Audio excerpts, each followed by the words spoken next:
Hello, and welcome to the My Amazon Guy Friday live Q&A. My name is Noah Wickham. I'm sales director here at My Amazon Guy. I am looking forward to answering all of your questions today. We have a ton in the comments already, but feel free to throw some stuff in there. I am going to get to everything as soon as I can here. But without further ado, let's hop in here. Happy Friday. First off, we have Daniel. Daniel, welcome back. Always good to see you. I'm not going to write your name this time. Daniel. For those that don't know, Daniel consistently writes my name in a different way every single week. It's a little Friday joy for me, I suppose. How to find the CTR of the category, the PPC CTR, and the other CTR that we find in Search Query Performance Report. CTR question. Sure. Let's start here, Daniel. How do you find CTR of category? So specifically when you are going to do this, let me share screen here just so you can see it. All right, wrong one. Here we go. So you're going to come on over to your brands. So you already know Search Query. What you're going to want is instead your Search Catalog performance. So Search Catalog performance is specifically for your ASIN and your category. And then you're going to be able to come over here to your search funnel clicks. And this is going to show your click-through rate specific for this product to the category. So you can't see the general actual click-through rate for the entirety of your category, right? So you can't see what the average is. Amazon does publish some of that data, but you're not going to be able to see it obviously on what a competitor is without searching specifically for their ASIN. So you could add that theoretically, but typically speaking, it's going to be only for your brand. And from there, you can see what your actual click-through rate is as well. Secondarily, Daniel asks, question, when you guys add packaging on the listing, but product packing has different wording or completely different packaging, isn't it going to cause any harm or lead to false advertisements? Typically not. So what Daniel's kind of talking about is on Amazon. If we have a listing, I'll just pull one up here to show everyone what he's kind of talking about. He's talking about our CTR main image hacks, right? So if we, for instance, look at some of the Age of Sage stuff, right? So we have this and this one over here on our right. These ones are actually the exact same packaging. So this is the actual packaging that we use on the products. But that being said, there's probably a few of these like this one in here, smudge guide, stuff like that. Or this Sage kit, this is probably not the actual packaging I would imagine that they're using here at the end of the day. So realistically, no. The big part that I usually try and tell people with CTR main image hacks where you're adding the product packaging in, so the purpose is to add more information about the product itself. Typically, you want to try and have the packaging be as close to your actual packaging as possible. But realistically, if there is, a few keywords that are different or the overall packaging is just slightly different, you're not going to run into really all that many issues. The big thing you want to try and do is just try and push as many clicks and give as much information as quickly as possible to the end consumer. Next up, we have Blizzard Wolf TV. Interesting name you got there. Does lower recommended stock equal less search visibility due to product being available in less fulfillment centers and less effective ads compared to good stock rate? So lower recommended stock is not necessarily less search visibility due to product being available. Lower recommended stock is specifically you not having or Amazon not recommending you to have more stock. And that has to do with sales entirely. So the less search visibility, not really. So the only thing that it would contain there would be if we look at, for instance, I'll pull this product here in just a second to kind of show here. Here we go. So again, if we look here, we can see that this product we were just on is number 7 in incense, number 3,936 in home and kitchen. So this is the only thing you need to worry about when it comes to visibility and how much search visibility there is. So when people are searching for incense, this product is going to typically show up number 7. So that is the searchability. And likely for home and kitchen, though, if they were to, let's say, try and push an ad or try and have more visibility there, they're not going to have as much visibility just from the aspect of this is a much broader category and they're not ranked as high. So the lower recommended stock is fully to do with how much you're actually selling, which, yes, correlates over to the overall ranking and visibility within any category. but Amazon's not actively taking your visibility away just because you have a lower recommended stock. Let's see. Next up, Blizzard says, does having more product variants increase the likelihood of more conversion due to higher product choices like scents or colors? Also, is it beneficial if a business customer buys from you? Yeah, I mean, business customers, B2B, that's always great. It acts essentially the exact same as any other type of purchase on Amazon.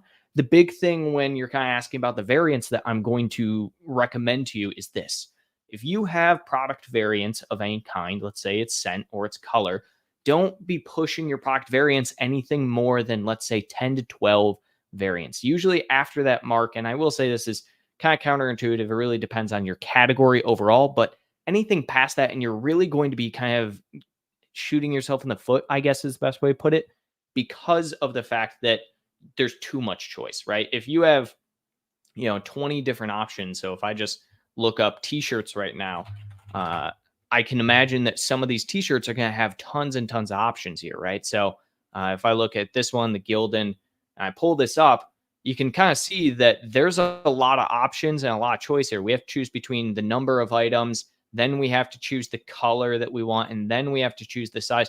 This leads to a less likely purchase on the end consumer for a lot of these variations. You're going to end up with likely just one or two kind of hero variations within here that would have been like that regardless of this variation.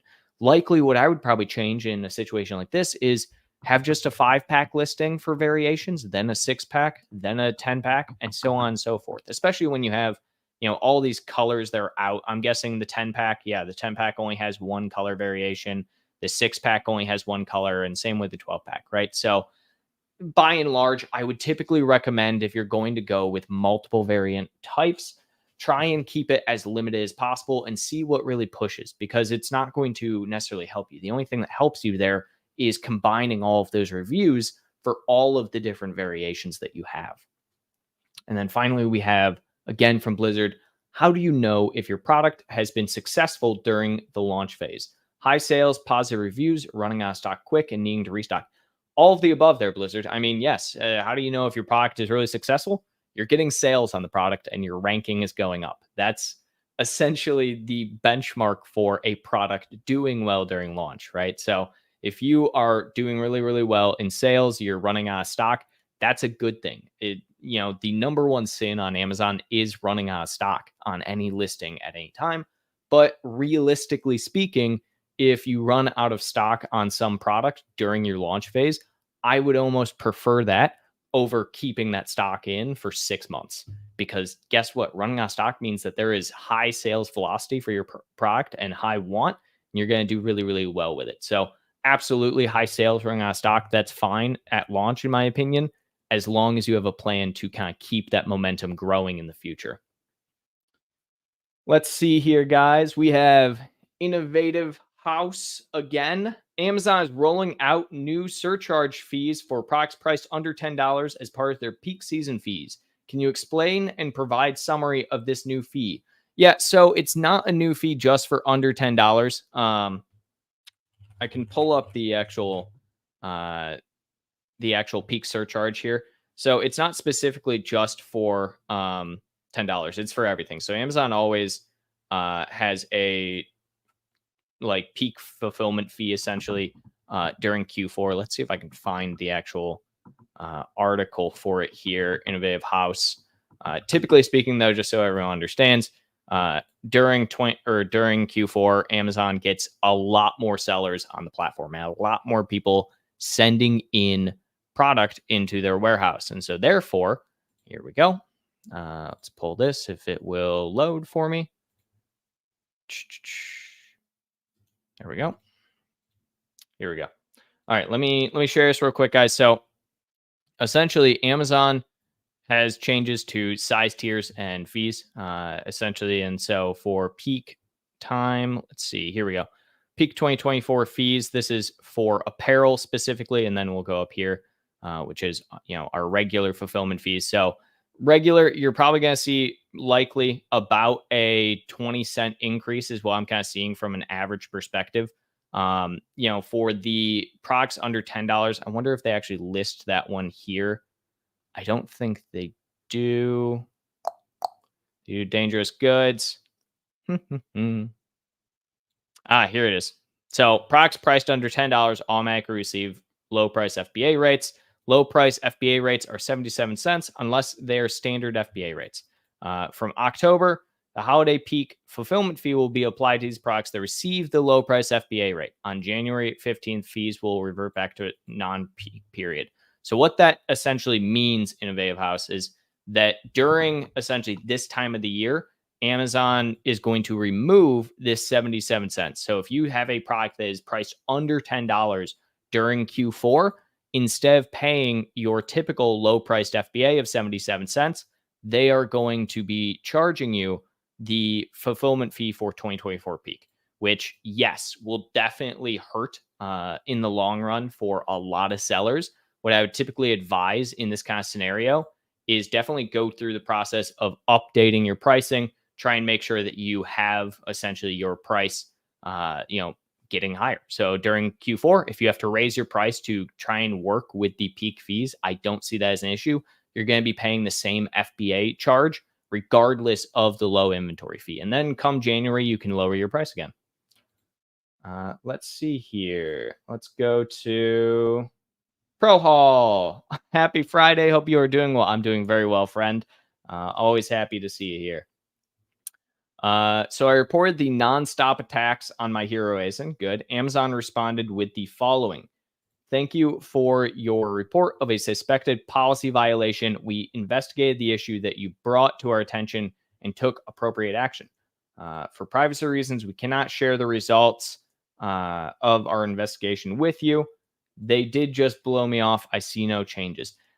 Submit it again. I mean, if they are essentially continuing to say that you just have to submit it again. It's not something that necessarily is always going to be solved, but yeah, it sounds like they're just blowing you off. They probably didn't even actually investigate. They just used a templated response. Try and ask for it to be escalated, ProHaul, to the catalog team and have them specifically look at it. The catalog team helps with a lot of these type of things. And Amazon is trying to allow for escalations more frequently now via seller support, which is a positive for seller support. I can't believe they're actually doing that. But regardless, absolutely push again on this. It might not, necessarily be instantaneous, but could help in the long run there. Let's see. We got Eugene. Please talk about the new FBM sellers, new rule FBM sellers, how OTDR affecting account deactivation, small businesses, where Amazon counts against you, where we have no control over the packages get delivered. I don't think I know specifically kind of what you're talking about there, Gene. I mean, I'm looking here. I'm not seeing any news about OTR, easier with fast track. Let's see, juvenile products. Yeah, so they have fast track, return windows. I'm not seeing anything specific. The only thing I can think that you're kind of talking about is, the OTDR for FBM, which again, for this is not affected by FBA. They do have the fulfilled by Amazon, but this is 0%. This, even if this goes above 1% or anything like that, that is typically not a seller issue. So this is still only affected against Amazon. So this one, the only time it is if you are frequently having things like, for instance, chargeback claims or negative feedback for your products. But typically speaking, this ODR rate is only going to be affected by the actual seller fulfilled. For on-time delivery, this is 100% FBM. It is not FBA at all. So this on-time delivery, and we can actually go in here just so you can see a little bit more. But this on-time delivery, is essentially deliver by. So it's now 90%. This is a little bit more tricky. I mean, realistically, I think 90% is nice to have. Comparatively, I believe it was 96% or 95% beforehand. But yeah, Eugene, this is still only technically affected by FBA and not by Amazon themselves. So if something like this is getting affected by Amazon, it technically shouldn't happen. Realistically speaking, it should be FBM only. And if you are having issues with it, you need to check your FBM. Anything FBA related for on-time delivery rate is on Amazon's end, and you will not be deactivated for it. EHOB Q1, is it okay to write medical grade in listing, text or image? Question 2, is the top of search is metric a KPI that we should consider when we optimize PPC? All right, so let's talk about medical grade and what you can and can't say within a listing. So the big thing when you are saying something like medical grade is that you then are essentially classifying this as a medical product on Amazon. When you say something, and we can pull up a few examples here of medical grade. So you'll see and notice, even if I'm typing in medical grade on Amazon, you're not going to see many products outside of something like this, say medical grade. So why can this product say medical grade within it, but other products cannot? This specifically, and I'll see if they actually have it attached here. Usually they have product documentation somewhere down here that they can look at, but doesn't look like they attached it for buyers to see. But essentially, to be able to say medical grade, you actually do have to have the documentation showing that it is medical grade. So medical grade is something that would classify your product within the realm of a medical product or medication. So it is one of those where you can't just throw it on any product, even if it is theoretically medical grade. So if you're selling, let's say, gloves of some kind, sterile gloves, I wouldn't necessarily look at throwing medical grade on there immediately unless you have all the manufacturing documentation, all of the improvement documentation, certification showing that. If you do, then I would upload that on the back end of Amazon for the product specifically.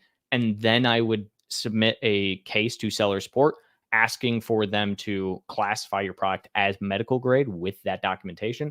And then I would add it. I wouldn't just do it right off the bat, though. Question 2, top of search is metric.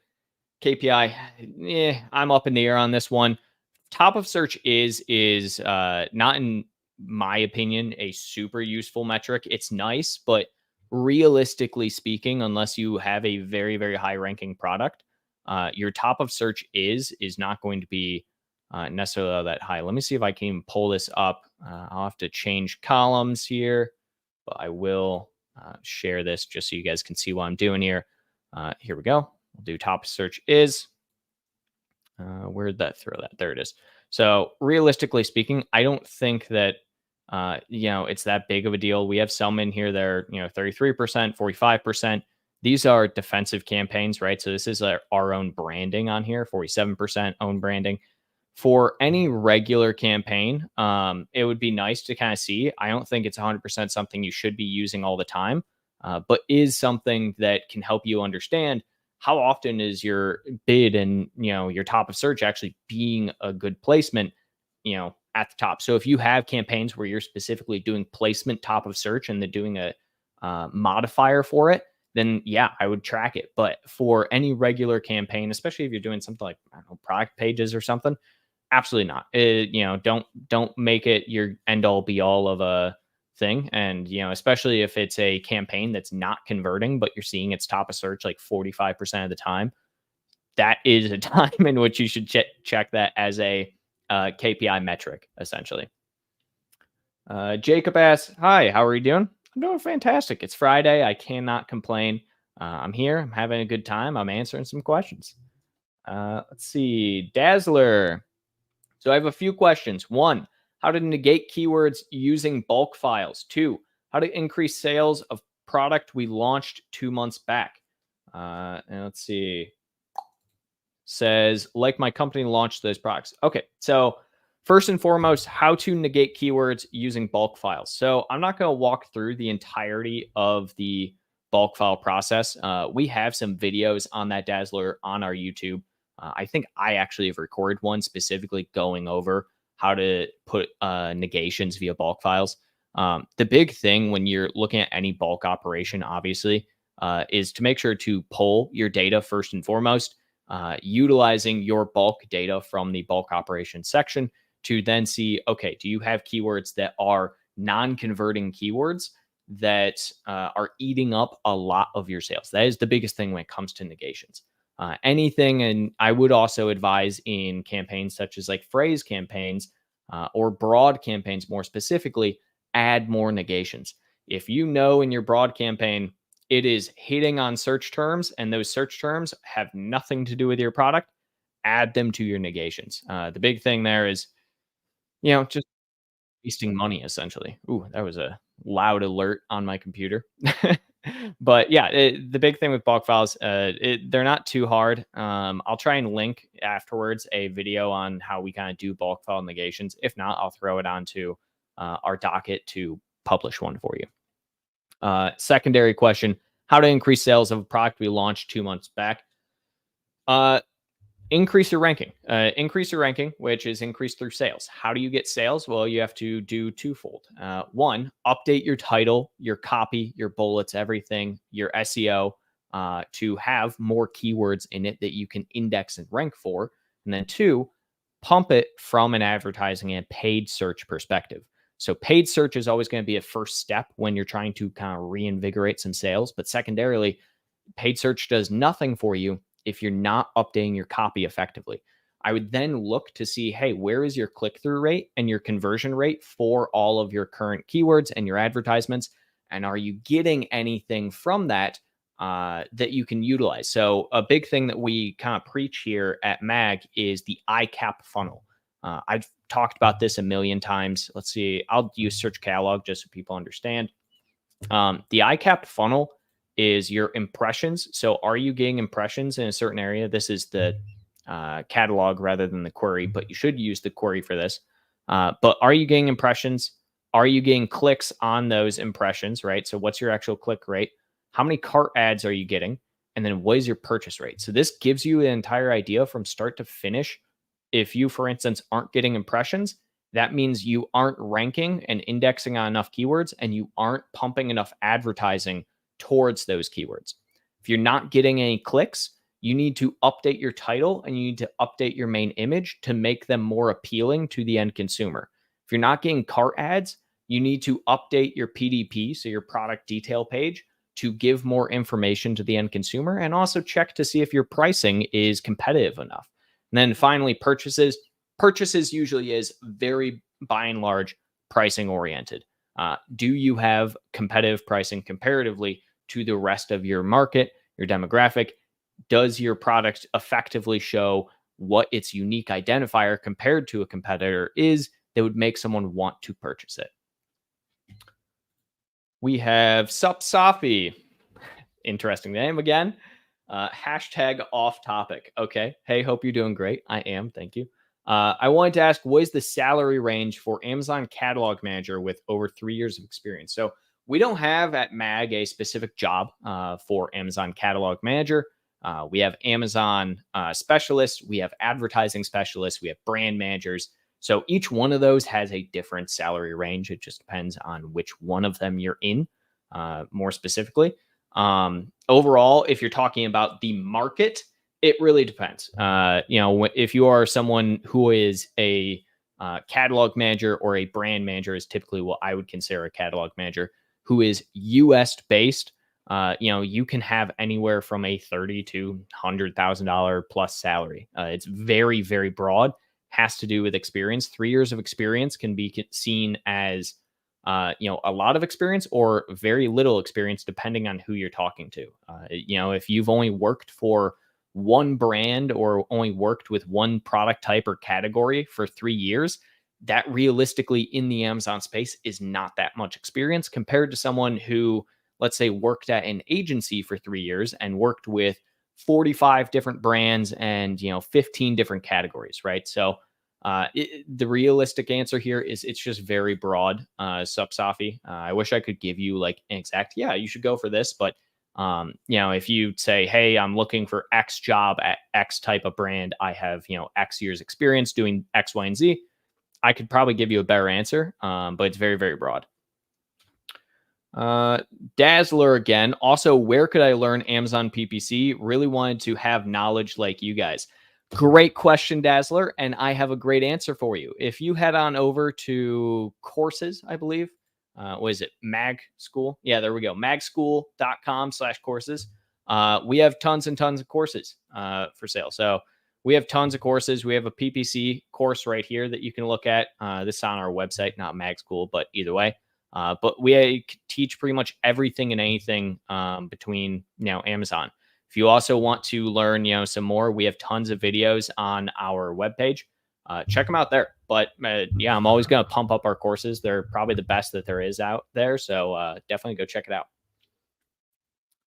Harsh. My hero ASIN has been doing great. I released a different version of the product, 4-set versus 8-set at half price. Cool. And made it a variation, but have only seen one sale in 2 or 3 weeks. What could be wrong? Likely what's wrong here is that Amazon is pushing your 8-set more than your 4-set, or vice versa. I'm not sure which one of the two you launched, but essentially the hero product has always done really well. That does not necessarily mean the variation is going to do well as well. And if you also have some advertising where you are pushing both the hero and the other product in one advertisement, I likely see that the hero just dominates. So you need to essentially grow the non-hero product. It's great that you have it on the same variation and it's in the same listing. That will definitely help it grow.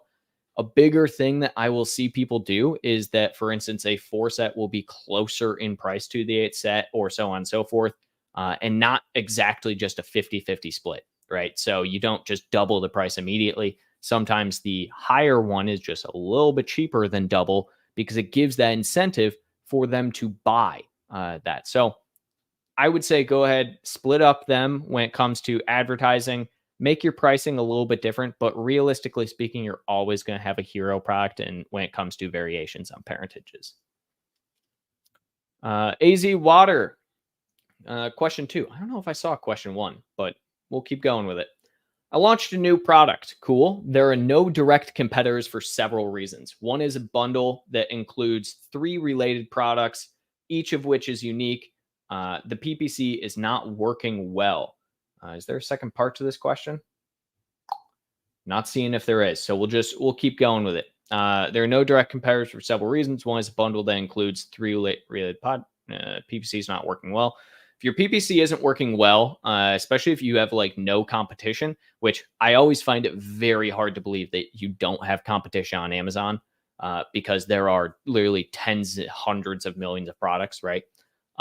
So the big thing there that I would say, if your PPC is not working well, you're probably not targeting the right areas and you're probably not looking at the right keywords. Your keywords likely don't have search volume. Anytime you have a product that's very, very niche and you don't have competition, the only caveat to that and con to that is that, guess what? You likely also don't have a ton of search volume in that category. So that is something you need to take into account. So I would find the products that are as close as possible to being competitors for you and start looking at the keywords you can target there and the products you can target there from your PPC side. Roichi, strategy question for private label brand, registered FBA product. Goal is to have the most cost-effective way for aggressive launch to increase organic sales for organic ranking for it to outweigh the PPC costs. Okay. Heavily competitive subcategory. What are the best strategies? Here's the scenario. I want to get rid of ASIN number 1 and launch a new, better version of ASIN number 2. ASIN number 1 already has 20 reviews, 4.4 stars after listing 2.5 months ago and was enrolled in Vine. ASIN number 2 launch would be 1 to 2 weeks to help increase sales organically and catapult PPC sales. Should I merge ASIN number 1 as a variant to ASIN number 2 for the reviews and help PPC, knowing that ASIN number 2 launches, and I'm afraid it will hurt ranking and lose out on Vine? To merge or not to merge? I will also start at 50% less to increase sales. All right, so you have 2 products. One of them is already launched. It's done decent, not great, but it's there. And you're launching another in 2 weeks. You want to know whether or not you should immediately parent them or go straight into Vine. I am going to tell you, immediately parent. If you have good ranking on number one, you're not going to be selling it. And you're looking to try and get the most out of everything that you can here, absolutely go with the parentage. Realistically speaking, reviews, in my opinion, are a pretty low bar as for what is important on Amazon. Is it important to have above a 4-star review? Yes. The higher review and stars you have, the better. Is it necessary to have a ton of reviews on Amazon? No, not at all. So realistically speaking, I'm not worried about Vine and you missing out on that. If you already have good sales ranking on one, and you want two to kind of bolster off of that sales ranking. So absolutely, you're kind of going the right way. Screw Vine for the most part with that product launch. If you want to try and do the merge, I would be hesitant to do it right off the bat. The reason for that is because the merge is definitely going to be one of those things that's going to take time, and Amazon's going to ask a lot of questions. And if it's not working well, yeah, you will just hurt your ranking. So parentage probably best to start, and then look at doing a merge down the road. Vivek, I have got a listing quality report from Amazon, which tells me what is wrong with my listing quality. Okay. Well, my ASIN has catalog defect, which is provide track listing. Not sure on the question here, Vivek. Is there more info? It doesn't look like it. Provide track. What track listing is, unfortunately. If you have some more information there, I'd be happy to help. But if you have a product with essentially a catalog defect, that usually just means that there's some form of information on the actual product side that you need to update. So if you have more info, let me know. But I'm not sure what track listing is. I guess I could look it up real quick. You know, we'll take 30 seconds, see if we can figure out. No, I don't have anything for track listing. I mean, valid tracking rate is the only thing that comes up, unfortunately. So, yeah, if you have more information, Vivek, happy to help you out, but I can't help you unless I know what I'm looking at. When I looked at my campaigns, is there a difference between default bid versus the suggested bid? Yeah, I mean, default bid is just the bid that you are currently bidding at. Suggested bid is the bid in which Amazon is setting for, saying you should be at. So suggested bid is based off a range of what people are currently bidding for and spending on that keyword. And suggested is usually going to be higher than what the average people are spending on is. And then default bid, again, yeah, it's just the bid. Typically, default bid will be the suggested bid if you're going through creating the campaign and just putting in a default. You can also set your own default bids. So I know a lot of people who will just have all of their default bids on everything be like $1, for instance. But yeah, they're different technically, but could theoretically be the same if you don't set one. Abdullah, part one. My product has a good keyword ranking, currently ranking on 900 organic keywords. My competitors have a similar ranking, but they are generating significantly higher sales compared to mine. So what I would say is you're not ranking as highly on those keywords. So essentially, Abdullah, when you're looking at keyword ranking, and you have ranking on 900 keywords, that does not mean that you are necessarily ranked highly on those keywords. So if we look at Helium 10, and I'll just pull this up real quick. There's multiple ways to look at how you're ranking on keywords. So if we go into Cerebro, and I'll just share this real quick. So if I try one of these testers here, I'll just get some keywords real quick, just so we can see some things and kind of talk through this. But just for standard purpose here, when you are getting keywords, you have this. So like your organic that you are ranking on, you are ranking organically for these A200 keywords. That does not mean that every single one is organic rank number one.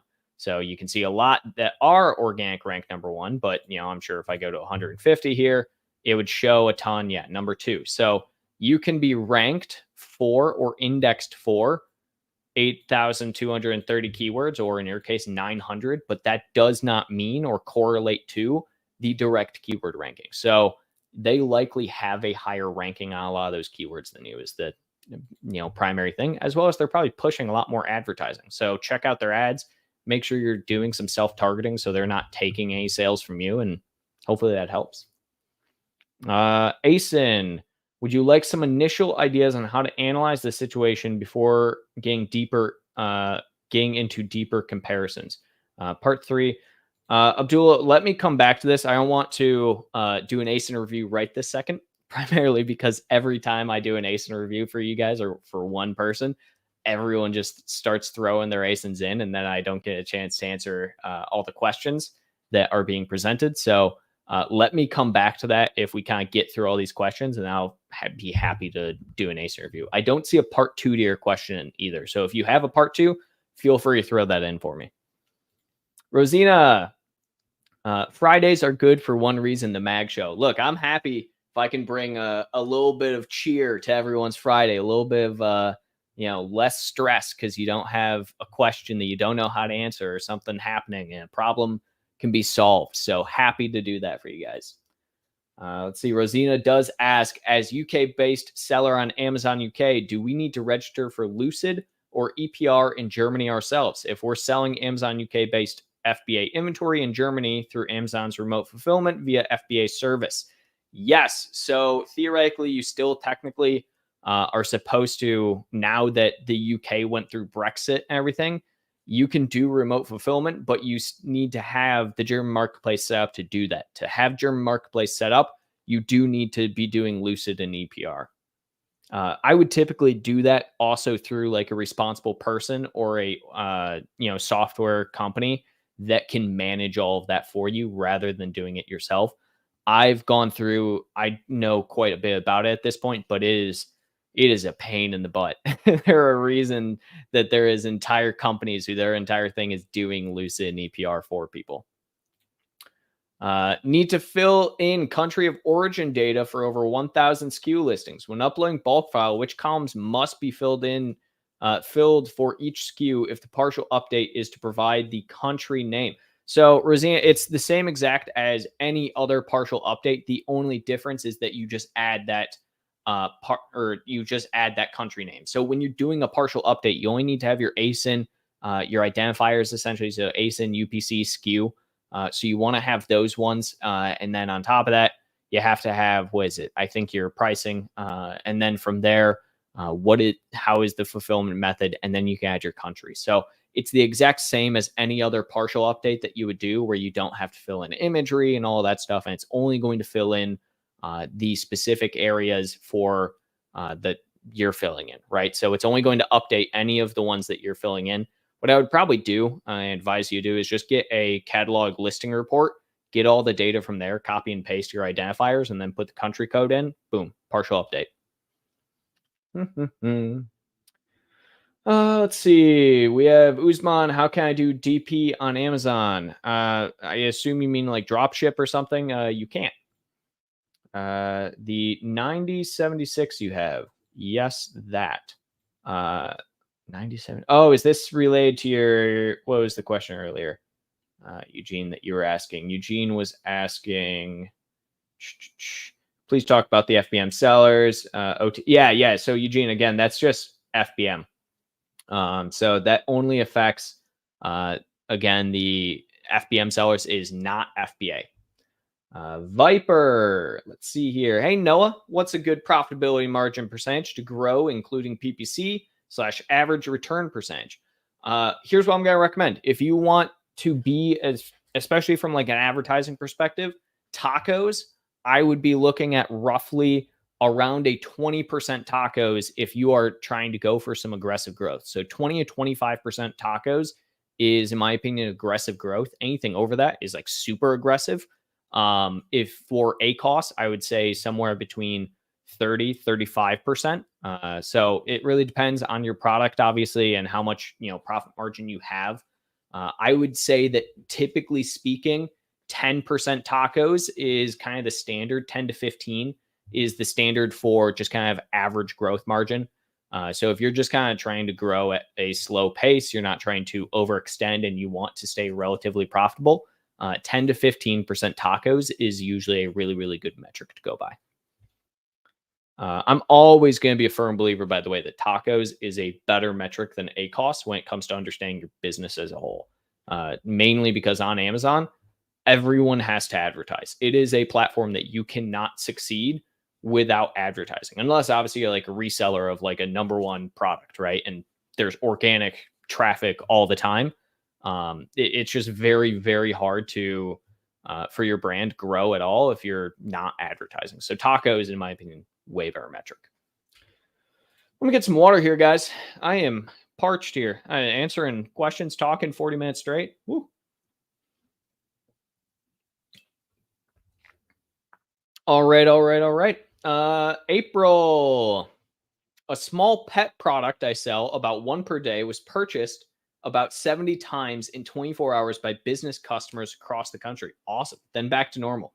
If you've seen this before, so suspicious. Here's the one thing that I will make you aware of, April. For business purchases, check to see before you ship any of that product out, unless it's FBA, in which like you don't have a choice there. If it's FBM and it was for business, check to see beforehand that an invoice was sent to them and that invoice was paid. So business purchases, a lot of accounts have the ability to pay via invoice and usually have a net 30 on that. I have seen instances where people purchase a bunch of product via invoice essentially and invoice payment, and then they just ghost, and then you're just kind of out of the product. So check that first and foremost under the business section, the B2B section, sorry, on Amazon. And then past that, business purchases are irregular. They are not normal in any way, shape, or form. It's one of those things that businesses need something today or they need it next week and they buy it in bulk and they don't want to buy it again for 6 to 8 months, So it definitely can be normal to see that pretty often, especially if you have like a very unique product that a business just needed. We got Marnie. I've reported and filed a complaint about a review that has mentioned a competitor's brand, which is a violation of guidelines. What can I do to expedite this process? Follow up on the case every single day. There is nothing else you can really do, unfortunately. The only thing I will say is if Amazon says, hey, stop bugging us about this case, stop. Otherwise, they will do horrible, horrible things to you. Unfortunately, not much you can do to expedite. The big thing when it comes to expediting situations like this really comes down to just staying on top of the case, asking for updates regularly. Amazon takes time. They give, 48, 72-hour windows for response frequently. So it just takes time. Jesus saves. All right.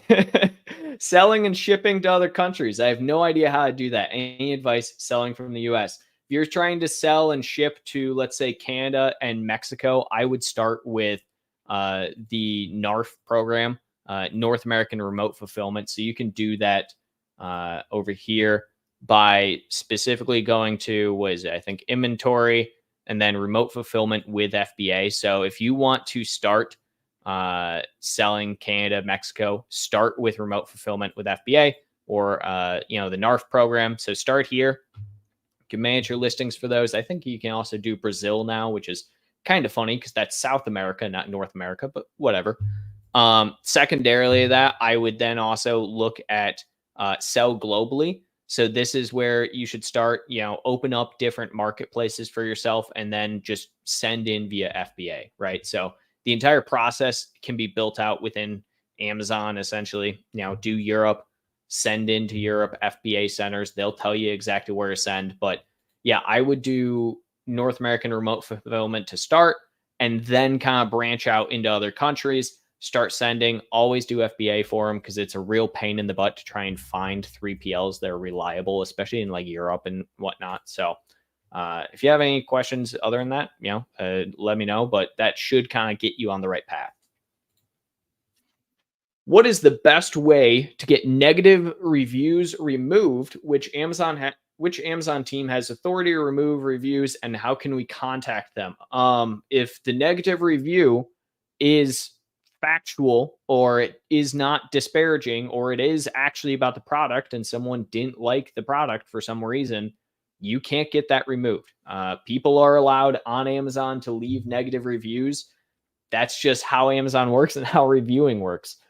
If it has nothing to do with the product, or for instance, If it's like negative feedback about a product, but they leave it on the seller, Amazon usually auto removes that. Otherwise, you can report it and have Amazon review it, and they will, remove that. Or if the feedback is about, let's say, how long the shipping for the product took, and not about the product itself, Amazon will remove those as well. So, but realistically, you can't remove negative reviews, especially if it's factual based on someone's experience. Well, it doesn't have to be factual, but you know what I'm saying. Unfortunately, it's just not something you can do. We got Roichi. I've used strategy of using brand analytics where I rank organically in search terms. They are low search terms, but I add them to my PPC. I'm not getting impressions, even though bid is equal to suggested bid. How is it possible if I'm ranking at 10 for that keyword and impressions are okay? Typically speaking, Roichi, what I'm going to say here, if you're doing, like, let's say, exact match towards that, and you're not getting any impressions on it, either one, have to spend a lot more on it, or two, search volume is not what you think it is. Impressions are for a very large range of time, right? So if you're, I don't know, it's 1,000 impressions over a month, is not that much for a single keyword. You got to remember that that's really not that big of a thing. And so realistically speaking, also if you're ranked number 10, up in the air. Make sure you're going against specifically only top of search if you're trying to do that, but also more so than anything when it comes to doing that. I have a great video where I kind of talk about why you're not getting impressions. So usually it just comes down to search volume, in my opinion, search volume or bidding. That's the biggest examples usually of why. Let's see. Oh, I would also literally just type in that keyword into Amazon and see if your ad comes up. If it's not, then you likely don't have a high enough bid. Ecom X Services Agency. All right. My team wants to launch our first private label in USA under 15K dollar. Which niche will be best for us, and give us some advice? Anything other than supplements and apparel. Taking a pause on that one. Anything other than supplements and apparel. Literally, you can do anything other than those two categories, and you'll likely have an easier time on Amazon than trying with either of those categories, even if you had triple your budget. 15K is a decent amount to start private label with. I would put a large part of that, probably 50%, if not more of that, aside specifically for advertising purposes. But yeah, supplements, apparel, stay away from them as far away as possible. Keep it out of your mind. Doesn't matter that they are cheap to make and that you can come up with a bunch of stuff really fast. Guess what? So can everyone else. They are very, very expensive and hard categories to be in. So realistically speaking, I'm not great when it comes to saying, yeah, you should choose X, Y, and Z niche. It really comes down to what do you want to sell as a product. But definitely, I do know, stay away from those two. As water, I have many campaign in US. Is there an easy way to migrate them to Canada? The copy campaign does not give me different countries. No, not really. You can, I suppose what you could do is you could just take out or export the campaign via bulk file. So just do an export of the campaign and then re-upload that campaign for Canada via bulk file. That's probably your easiest way to do a copy and paste of all of your campaigns. So yeah, just export them out from the campaign manager and then re-upload them via bulk file. Daniel, again, what to do when your auto campaigns are not converting? Pause them and restart new ones. No, increase bid a little bit. So typically speaking, auto campaigns, when they're not converting, I would add negations onto them. Oh yeah, you said converting, not not impressions. So yeah, if you aren't getting much from your auto campaigns, I would just be looking at what search terms are there and start negating more search terms. So auto campaigns work extremely effectively the more negations you have in there, because the more you're negating, the less likely you are to actually have some form of search term that does not matter and starts just getting a bunch of stuff. So Amazon likely usually does auto campaigns also based off of what makes sense for your product. Make sure you don't have the same bid for all 4 groups either. It is imperative in my mind that close match has the highest bid, and then you follow loose match, then you follow substitutes a little bit lower, and then was it the comparisons or yeah, I can't remember what the fourth one is. I'm blanking in my mind, but either way, you get my point. My point essentially there is, it just make sure you go ahead and add negations. Negating keywords is not a bad thing in the slightest. It's actually really, really good. Let's see. Lit AF. All right. Hey, Noah. Our sales across most of the accounts tanked after Prime Day. What could be the issue? I think it's because sellers have purchases the items that wanted to and could be slow for a few days. What are your thoughts? Yeah, I mean, usually Prime Day you're going to see a little bit of a slump post Prime Day. What I would probably recommend to you is just throw some brand tailored promotion, brand car abandoners together. That's probably going to be your best. They also have the new BTPs as well that I would definitely check out. But throw a post Prime Day promotion together for a BTP and try and target anyone who had added it to their cart. You might be able to get some residual sales from Prime Day over that. Does high stock help us rank our product? No, stock has nothing to do with ranking unless you are out of stock, in which case you won't be able to sell your product and your ranking will tank. But stock level has nothing to do with it. Roy Chi, how do you know what keywords to use in title with first launch when you're not indexing yet? Do I use the highest keyword searches for title at launch? PPC won't be those keywords too expensive. And for PPC, PPC is focused on lower keyword searches and long tail words to lower PPC cost, but aggressive with more keywords in campaign. So how do you figure out the title keywords? You need to essentially look at your competitors. What are your competitors primarily ranking for from a keyword perspective? And what do you want to rank for? And add those keywords in. So add your 5 most important keywords as your 5 first keywords that identify and tell people what the product is so that click-through rate is higher. And then from there, anything past that is just supplementary keywords, right? Anything that helps you rank a little bit higher and index on your keywords. I would also take your probably top 1 or 2 keywords and still put those into an exact campaign, top of search. It might be expensive, but you are going to have a really, really hard time ranking and doing well if you're just focused on advertising, long tail and low search volume keywords. We got Marnie. Where can I see a more detailed breakdown of Amazon disbursement payment to my account? There's not really a great way to see this. Unfortunately, I don't even know. Do I have access to payments on this account? Let me see. I do have access to payments. What I would typically say here is look at your transaction view and do all account types. And then what you want to do is just break it out from each one of the different ways they're doing it. So let me share my screen here, Marnie. So look at your transaction view. So transaction view is going to show you essentially everything, all of your transaction statuses. And then you can do the transaction type. So you can break out each one of these different ones and it will show you each type of transaction that you're having and for a specific date range. So that's going to be the best way to go about that.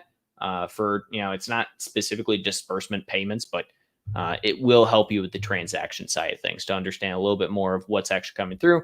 Past that, you can do disbursements and just get an export, but it's not the most useful. Marnie again.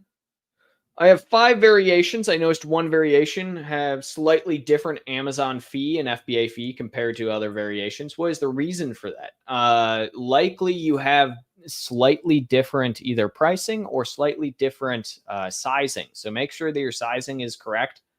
If Amazon has changed your sizing on some of them, go ahead and have them do a Cubiscan so that you can see what the sizing should be there. That is 99% of the time what the cause is Amazon just changed the size because they shipped out the product and like, hey, it's this size, not this size. And so you got to go in and got to change the dimensions and get them to change it, do a Cubiscan, all that fun jazz. As water again, is there an easy way to migrate my PPC campaign from you? Oh yeah, I already answered this one. Lit AF again. Also, I had the MAG PPC course before. Now it seems to be revoked. I won that in a raffle.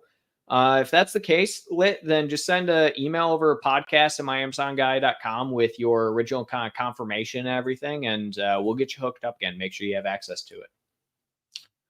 Sup, Syfy. Okay. I have worked with ads agencies and managed multiple brands and various products across different categories, listing issues, and other catalog activities such as case management and account health. Yeah, if you're in the US, Sup, Syfy, that can land you, a pretty decent brand management position. You'd need a little bit more on the strategy side, right? So, anywhere from 45 to 75K probably at a lot of places. If you are not in the US, probably a lot lower. Realistically speaking, non-US is anywhere from I would say probably like 6 maybe to probably 15 $20 max. It really depends, unfortunately, but it sounds like you have good experience. I would just be looking to apply places, maybe do some freelance work for some other brands, build up your resume, your portfolio. One of two from Susan. Just sent first shipment from China to AWD using AGL. Love that. Our past AGL was FBA. FBA shipments have detailed tracking in Seller Central, but AWD doesn't seem to. Yeah, so FBA does have very detailed tracking. AWD is still a very new program. Unfortunately, there's not great tracking around it. They give you kind of baseline of, hey, we're receiving it. Hey, this is what we're doing with it. We're sending it to, FBA or whatever. But unfortunately, there's not like a great number when it comes to essentially, what you're getting out of it. So I'm sure that will update over time. But for the time being, not much is going on there.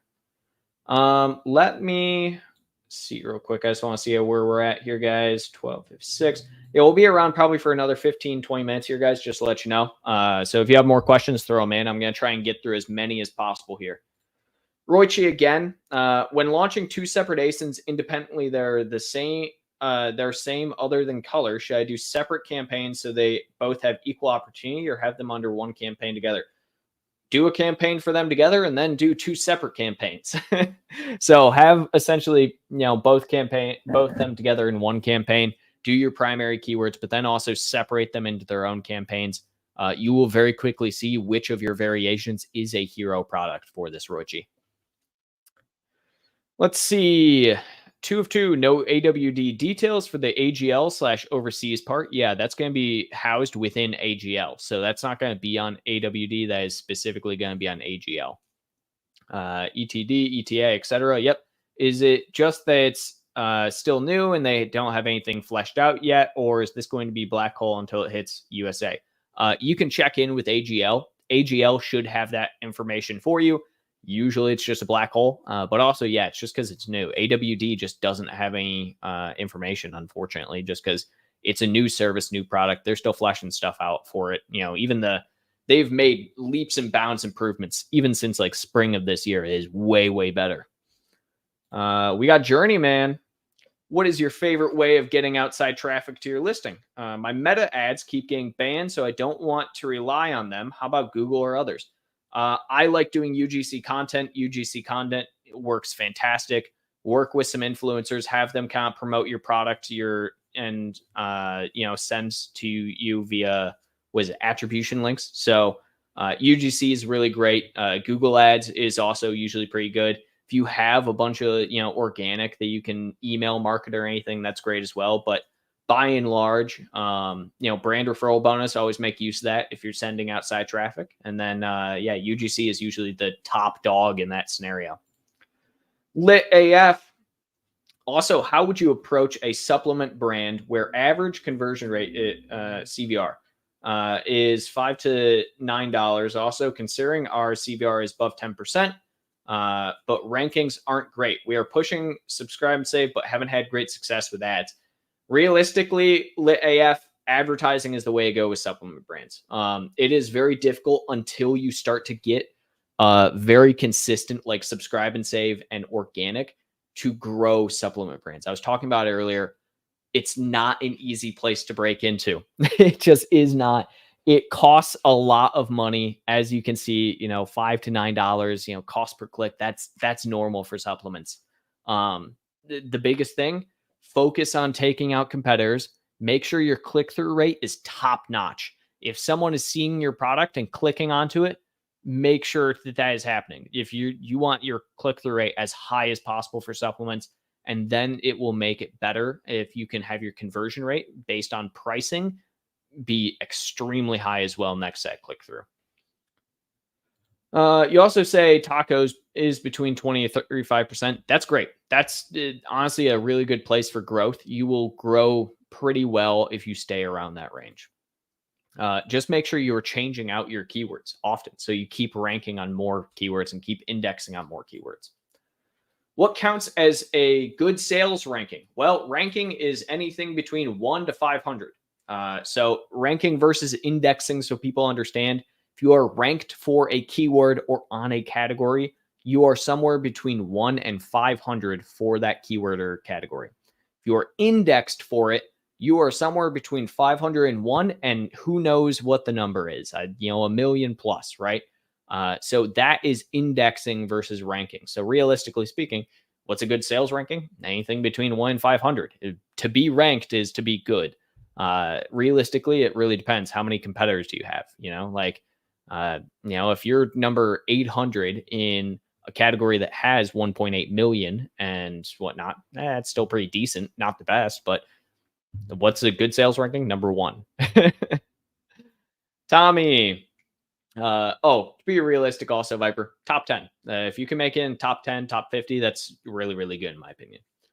Should I be marking a keyword in a phrase or broad campaign as negative exact if I have those keywords in an exact match campaign somewhere else?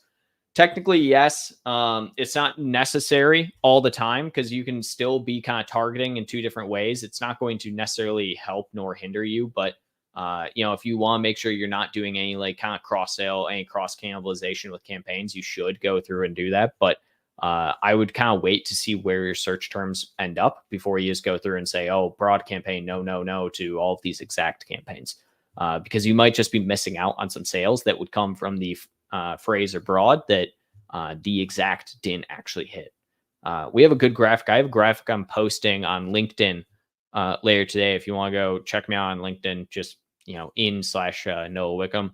I have a good graphic I'm going to be posting on phrase, broad, and exact later that will kind of make you understand them a little bit more and would probably help a lot with this, Tommy.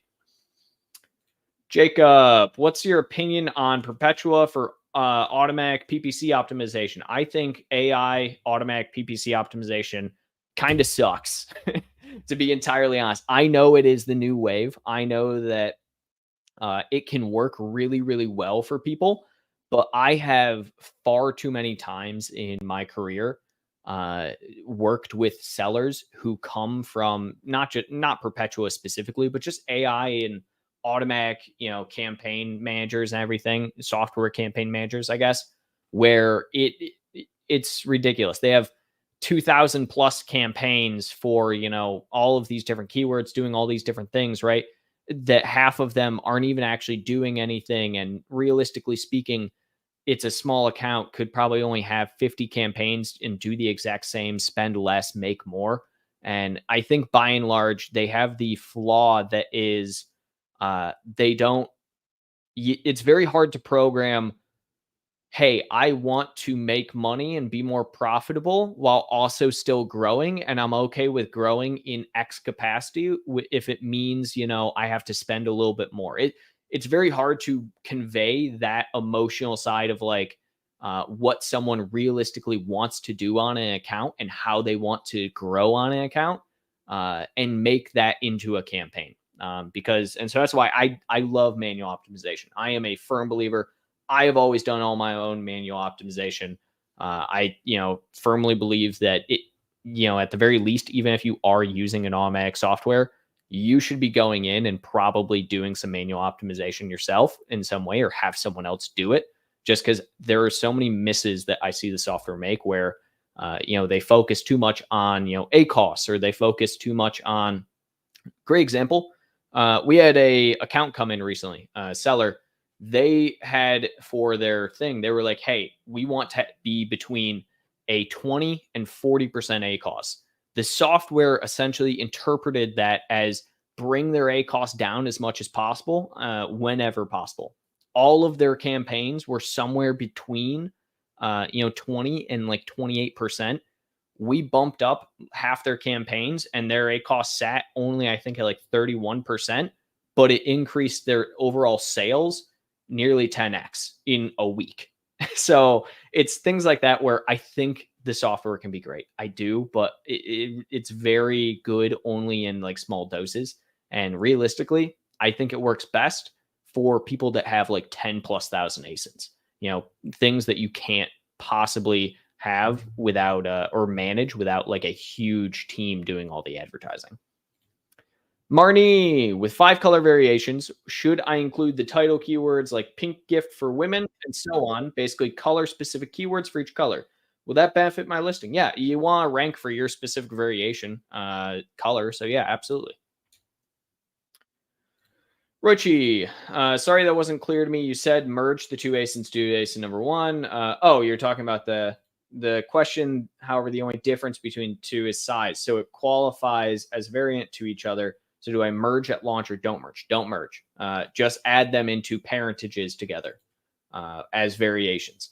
How many method of Amazon reimbursement of FBA shipment? Yeah, go to myrefundguy.com and we do reimbursements there. Stephen J, do you think this year's Big Deals Day was as good as last year? What did the brands at Maxi seem to be not as lucrative? I'd agree. I think people are overall getting kind of sick of Amazon pushing down the Prime days and all of these different holidays. I mean, there's a spring Prime Day now. There's like a spring category sale. There's Prime Day. There's Memorial Day sale. There's Labor Day sale. There's big deal days. There's Cyber Monday, Black Friday. There's too much. And I think the consumer as a whole is understanding that. I typically look at Big Deals Days as being maybe like a 25% to 50% increase in average daily sales compared to like, your average day. It's definitely not as big as Prime Day by any measure. I know that some people just kill it on Big Deals Day, but I also happen to wonder, like, how much is that really taking away from what they would have done like Black Friday, Cyber Monday as it is, so it depends by and large, but realistically speaking, I never looked at Big Deals Days being that big. I think a lot of our brands did really, really well from what I can see, but they had, like I said, 20, 50 plus percent boosts in daily average, sometimes even 100% plus. So they did really well. It depends. Let's see. Do sales fall off after or before Prime Day? Both. Prime Day is essentially going to increase your sales and they're going to be decreased beforehand. I'm a big believer in the idea that kind of the 2-week period before and after Prime Day, if you just took away the sales losses during that time because people know Prime Day is there and like it just happened, and just took all the sales from Prime Day and spread it out over 2 weeks, you would see a flat line as far as average sales go.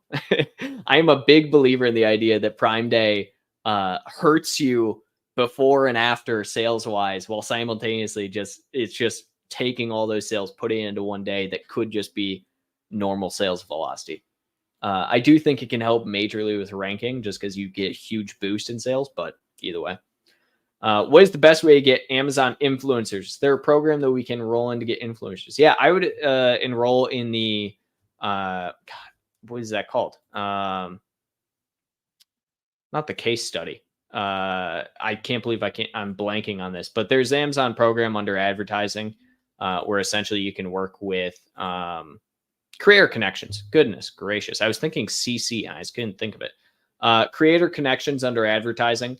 Yeah, I would enroll there, see if you can do some creator connections. That's usually, best way to work with influencers. Outside of that, there's tons and tons different companies. Levanta is a great one that I usually recommend to people to work with some people. So yeah. Stephen J, what were your takeaways from Big Deals Day? I think I kind of covered that, Stephen. Overall, just kind of depends. We got a dono from Eugene. Back to the FBM on-time delivery. Yours is 90.6. If it falls below 90%, that's an account deactivate. I'm an FBM, and that's why I'm asking. It's a nail in the coffin for us FBM sellers. Yeah, it's deactivation. Typically speaking, Eugene, what I'm going to recommend there, anytime someone falls below that 90%, is immediately call account health assurance and then submit a case based on telling them, hey, this is why. So owning up to things on Amazon, giving them a plan of action as to why it's not going to happen in the future. And then, essentially saying, hey, here's the thing. The big thing comes down to just use reputable, good, services. If you can show that, like, let's say UPS, the truck that they were carrying crashed or something, and that's out of your control, Amazon is very forgiving of that kind of thing. We got about 5 minutes left here, guys. Let's see where we're at. Just curious, where is Matt these days? He used to do these podcasts. Matt doesn't work with Mag anymore. Oh, I know exactly. Yeah, yes. So Davis. Matt has his own agency, I think, nowadays. Everything. I haven't talked to him in a while. But I might reach out to him. Let's see. Why is this not popping up? There it goes. What to put in your certificate of origin? I would imagine manufacturer country like China, or where we build the brand. For example, US, China. Where did your product come from? What is the origin of the product? Put it in China. Roichi, should I start off with Vine to collect at least 10 reviews claimed, which can take up to 2 or 3 weeks, and do $100 a day toll for PPC budget? Then once Vine claim, merge ASIN number 1 to boost sales because of reviews. Then once Vine reviews come in and star rank is above 4.3, close out and remove ASIN number 1. Yeah, so you got the right deal there, Roichi. Again, the big thing comes down to if you're not specifically merging the products together because they're not the same product, then yeah, you use Vine. But realistically speaking, again, biggest thing is just getting sales volume. And if you have good ranking, you can kind of play off that ranking. Do that very, very quickly. Let's see here. Nizgard. Nizard? I'm butchering that, guaranteed. My conversion ratio is 14%. My category median is 17%, and top seller conversion 38%. How can I increase it gradually? And my second question is, how can compete in crowd market?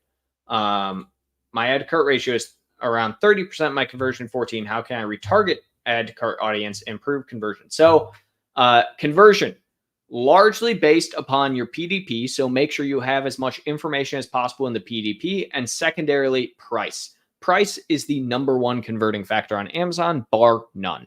If you have a product that does 99% of what another product does, and your product is a quarter of the price of that product, you will convert more than that product. So that is number one factor there. Secondarily to that, I would do brand tailored promotions. So if you go under advertising, I'll just share my screen. Why not? If you go under advertising, go brand tailored promotions. There are tons of different types of brand tailored promotions, but what it sounds like for your secondary question here of, your add to cart and how to improve, retarget that, just create a brand tailored promotion for any of your brands, right? I believe new customer acquisition. We'll do all products, and then you can do brand cart banners. If you do specific products, you can actually do cart remarketing, which I think is really, really cool. So you can do it for specific products if that's what you're trying to do. You just need to make sure you have an audience of 1,000 or more for that. If you guys haven't seen this new brand tailored promotion way of doing things as well, I would go check out. I launched a video on our channel last week going in depth on each one of those and how to really use them. Chris, how long before I can see why a replacement order was done? I'm not sure. I don't actually know that one, Chris. I don't know the exact time frame there. I think it realistically speaking, especially if it's FBA, I think it should theoretically be once the product is returned. All right, guys. It is about that time here. So I think we have a bunch of questions left over. Lit AF, you have a bunch of stuff. That being said, I gotta run. I got some calls. So without further ado, I guess I'll give our little outro spiel here, just so everyone is up to date and knowing and whatnot. Again, my name is Noah Wickham. I'm sales director here at My Amazon Guy. I do this every single week. I won't be doing it next week because I am going on vacation, and so with that, I will have someone else replace me for the week. Maybe I'll bring Shane back. Who knows? I always like having that guy on here. So. For those that don't know, we are My Amazon Guy. We are a full service Amazon agency. We do everything A to Z on Amazon. Essentially, you can look at all of our services on our website. We do PPC, we do design, we do troubleshooting, catalog, SEO, everything you could possibly need. If your account's suspended, hey, we can help out with that as well. On top of that, we sell all of our SOPs as well as courses. And, it doesn't matter if you're an agency, a brand, anything. This is super useful information. Past that as well, we have careers. We're always hiring. If you want to learn on Amazon as well, we do internships, paid internships. It doesn't matter. We will hire you and teach you and train you on everything, even if you've never touched the platform before. And finally, we do some coaching as well. So I do weekly coaching. If you want some time with me, book a coaching call with me. It's fun. Past that, I got nothing else for you guys. Hope you guys have a great weekend and a great week next week. And I will be back the following week for a live Q&A. But next week, it'll be someone else and someone new. Have a great weekend, everybody. Thank you for joining.